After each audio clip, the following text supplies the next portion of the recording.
पहला ही ओवर मुक्कण का नाम नहीं लै रहा उस्ताद जी। बाबर आजम तकरीबन पौने घंटे बाद गेंद फेस करने लगा। देखी भाई, ओहो हो, गेंद हिल रही है, गेंद हिल रही है भी शेर दो बच्चे हो गई। लो जी देखो जी, अज ओवर मुक जाए ऐ वज गई ड्राइव पक्के हथ की, बच गया लेकिन बच गया भाजी। तुहानू लगता पिया होना कि गेंद बड़ी स्विंग हो रही है तो बड़ी हिल रही है। मैं तुहानू दसदा भी ये स्पिनर की पिच आ ते इत्थे हाले जो अपने अफगानिस्तान के स्पिनर पैने ना ते भड़थू पैना पाकिस्तानी टीम नू उदों। बिल्कुल ड्राई सुक्की पिच आ ते श्रीलंकन विकेट तुहानू पता वा वैसे स्पिनरां लई हैवन आ ते इत्थे जनाब बड़ा ठीक ठाक किस्म का पिच आ पैना। जिहड़ी गेंद हिल रही ना इनू तां भुल जाओ तुसीं, ये ऑफ द एयर नवीं गेंद आ इसलिए हिलन डई आ ते हाले ते स्पिनर ने वक्त पाउणे आ। देख लो जनाब, तुहानू हुणी मैं गल कही सी ते दूजे एंड तो बिस्मिल्ला करके स्पिनर लग गया। आ तेरियां खैरां, ये बड़ा कुत्ती शाया मुजीब। मैनू यकीन करो ये राशिद खान नालों भी ज्यादा औखा लगता खेलना। मैं बैट्समैन होवां तो मैं यकीन कर ये अगे लम्मा ही पै जावां। ਇਹਦਾ बिल्कुल कोई पता नहीं लगता। बेसिकली फिंगर स्पिनर आ, लैग स्पिनर नहीं गा। इन्हें फज्जू तरह उंगलियां 6-7 फसाइयां होंदियां, लेकिन बहुत ही शानदार बॉलर आ। I really like him. जरा विकटां घट लभ रही अजकल, लेकिन पाकिस्तान नूं बड़ा जुप के लेंदा, जिन्होंने कहते पाकिस्तान नूं मिल के लेंदा है।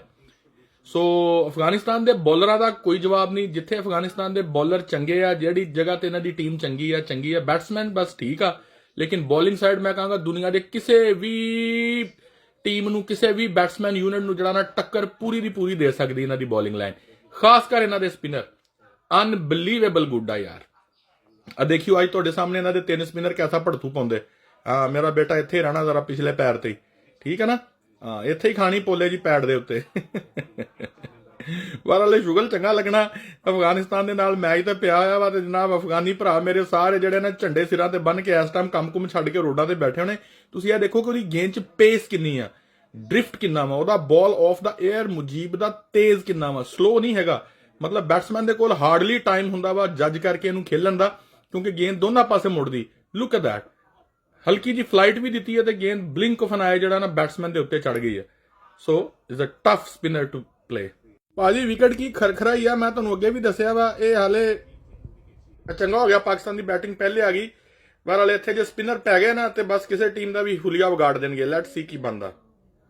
जनाब बाबर आजम पूरा जे, आ लो बाबर आजम पूरा जे, की क्या मैं सी, आ लो जनाब हो गया पूरे बाबर आजम।